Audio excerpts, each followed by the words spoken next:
வணக்கம். இன்றைக்கி நம்ம பார்க்க போகிற சமையல் ஒரு அருமையான கருப்பு கவுனி அரிசியும் உளுந்தும் வச்சு சூப்பரான களி எப்படி செய்யலாங்கிறத பார்க்கலாம். கவுனி அரிசியும் உளுந்தும் வச்சு களி செஞ்சு சாப்பிட்டிங்கன்னா உடம்புக்கு நல்ல ஆரோக்கியமாக இருக்கும், நல்ல எதிர்ப்பு சக்தி கிடைக்கும். சின்னவங்கலேருந்து பெரியவங்க வரைக்கும் தாராளமாக எடுத்துக்கலாம். நல்ல டேஸ்ட்டாக இருக்கும்.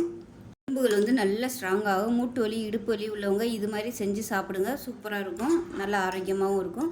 ஸோ வாங்க அந்த அருமையான கருப்பு கவுனி அரிசி உளுந்து களி எப்படி செய்யலாங்கிறத பார்க்கலாம்.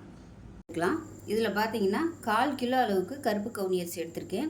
நல்லா கழுவிட்டு ஊற வைக்கணும்னு அவசியம் இல்லை. கழுவிட்டு நல்லா ஈரம் இல்லாமல் நல்லா காய விட்டு எடுத்திருக்கேன். நிழல்லே காய விட்டு எடுத்திருக்கேன், வெயிலெல்லாம் வைக்கலை.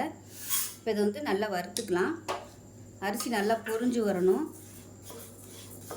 வெயிலில் வைக்க வேணாம், நிழல்லே வச்சுக்கோங்க. வெயிலில் வச்சோம்னா அதில் உள்ள சத்துக்கள்லாம் போயிடும். அதனால் நிழல் காய்ச்சலாகவே நல்லா கழுவிட்டு காய விட்டு எடுத்துக்கலாம். தண்ணி வடியவும் துணியில் போட்டிங்கன்னா நல்லா காஞ்சிருக்கும். இப்போ பாருங்கள், அரிசி நல்லா வறுபட்டுருச்சு. வறுபட்டு நல்லா படபடன்னு வெடிக்குது பாருங்கள். இந்த ஸ்டேஜ் வரைக்கும் நல்லா அரிசியை வறுக்கணும். அப்போ தான் அதில் உள்ள வலுவலுப்பு தன்மை போகும். அதனால் நல்லா வறுக்கணும். இப்போ இதை வேறு பிளேட்டுக்கு மாற்றிக்கலாம். இப்போ 100 கிராம் அளவுக்கு உளுந்து எடுத்திருக்கேன். நான் வெள்ளை உளுந்து தான் எடுத்திருக்கேன். நீங்கள் கருப்பு உளுந்து சேர்க்குறனாலும் சேர்த்துக்கோங்க. இப்போ இதுவும் நல்லா கழுவிட்டு தண்ணி இல்லாமல் நல்லா காய விட்டு எடுத்து வச்சுருக்கிறேன். இதை நல்லா செவக்க வறுத்துக்கலாம். உளுந்து நல்லா செவந்து வந்துருச்சு. இதை வேறு பிளேட்டுக்கு மாற்றிக்கலாம்.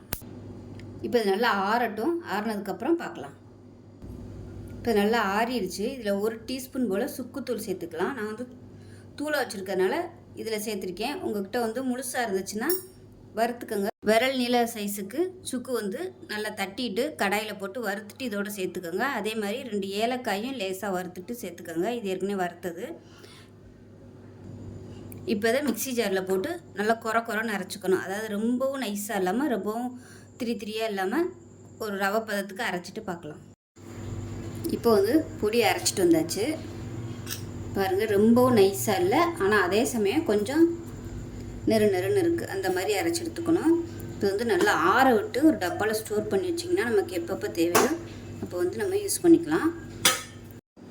இப்போ ஒரு பவுல் எடுத்துக்கலாம். இதில் நம்ம அரைச்ச பொடியிலேருந்து 1 கப் அளவுக்கு ஏதாவது ஒரு கப்பு அளந்து எடுத்துக்கோங்க. நான் இந்த கப்பு எடுத்திருக்கேன். இதில் 1 கப்பு சேர்த்துக்கலாம்.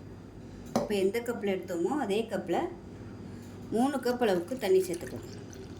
நான் இன்றைக்கி களியாக பண்ணுறதுனால 3 கப்பு போதும். இதுவே நீங்கள் கஞ்சியாக பண்ணுறதுனா ஒரு 5 கப் அளவுக்கு சேர்த்துக்கோங்க.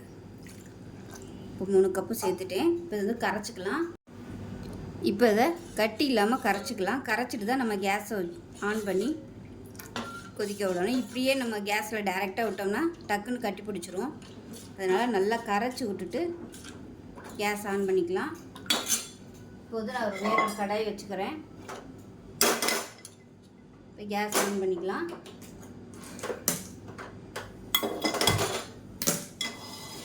நல்லா இந்த மாதிரி நான்ஸ்டிக்காக வச்சிங்கன்னா உங்களுக்கு நல்லா சூப்பராக வரும் ஒட்டாமல். இப்போ கடாய் நல்லா சூடாயிருச்சு. இப்போ நம்ம கரைச்சி வச்சுருக்கிற இந்த இதை அப்படியே அதில் டேரெக்டாக நம்ம அப்படியே சேர்த்துக்கலாம். நல்லா கலந்து விட்டுக்கோங்க. அடியில் அப்படியே உட்காந்துருக்கும்.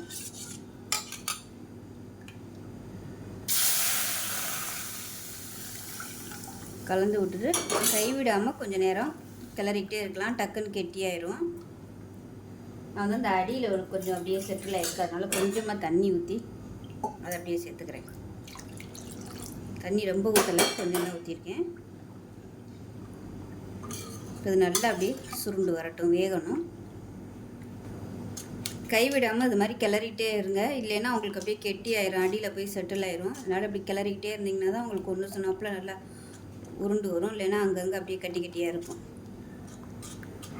இப்போ பாருங்கள், நல்லா கொஞ்சம் கெட்டியாக ஆரம்பிச்சிருச்சு. இந்த ஸ்டேஜில் அடுப்பு நல்லா குறைச்சி வச்சுக்கலாம். குறைச்சி வச்சுட்டு மிதமான தீயில் நல்லா கிளறி கொடுத்துக்கிட்டே இருக்கணும்.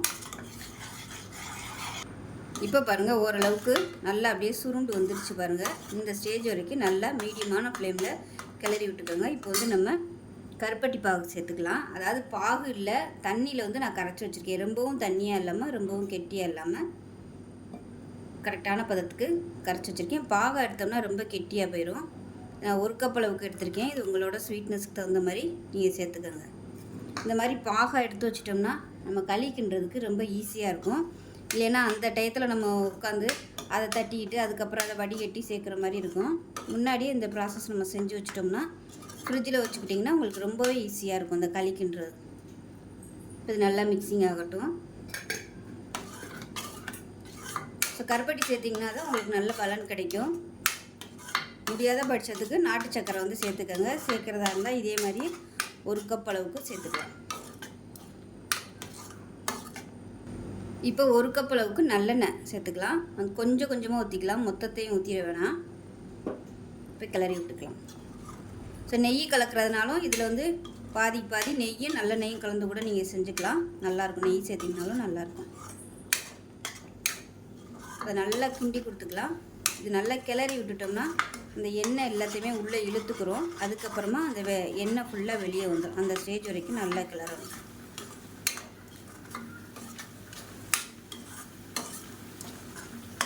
இப்போ பாருங்கள், நல்லா எண்ணெய் வந்து உள்ளே இழுத்துருச்சு. அடுப்பு நல்லா மீடியத்தில் வச்சுக்கோங்க. இது நல்லா வெந்து எண்ணெய் தனியாக வரணும். இப்போ மிச்சம் இருக்கிற எண்ணெயும் சேர்த்துக்கலாம்.